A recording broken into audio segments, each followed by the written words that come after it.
Bangabandhu digital ইউনিভার্সিটির পরিবর্তিত নাম গাজীপুর ডিজিটাল ইউনিভার্সিটি পছন্দ না হওয়ায় গাজীপুর রেললাইন অবরোধ করে রাখে বিশ্ববিদ্যালয়ের শিক্ষার্থীরা।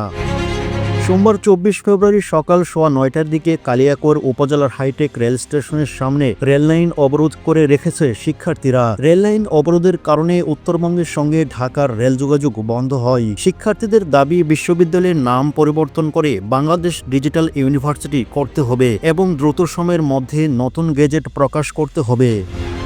গত ১৩ ফেব্রুয়ারি আইন বিচার ও সংসদ বিষয়ক মন্ত্রণালয়ের এক বিজ্ঞপ্তিতে বিশ্ববিদ্যালয়ের নাম গাজীপুর ডিজিটাল ইউনিভার্সিটি করার ঘোষণা দেওয়া হয়। এরপর শিক্ষার্থীরা বাংলাদেশ ডিজিটাল ইউনিভার্সিটি নামকরণ করার দাবি জানিয়ে আসছেন। এ দাবিতে কয়েকদিন ধরে তারা মানববন্ধন, বিক্ষোভ সহ বিভিন্ন কর্মসূচি পালন করেন।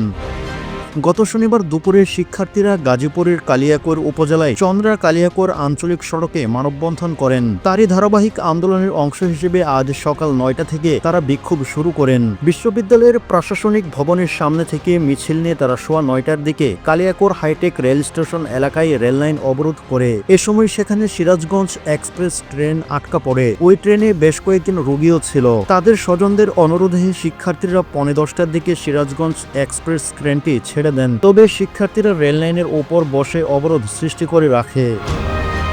অন্যদিকে হাইটেক স্টেশনের টিকিট বুকিং কর্মকর্তা মোহাম্মদ আলম গণমাধ্যমকে বলেছেন, জয়দেবপুর যমুনা রোডে ট্রেন চলাচল বন্ধ করা হয়। অবরোধের কারণে মৌচাক স্টেশনে বডিমারি এক্সপ্রেস ট্রেনটি থেমে যায়। এতে যাত্রীরা পড়েন চরম দুর্ভোগে।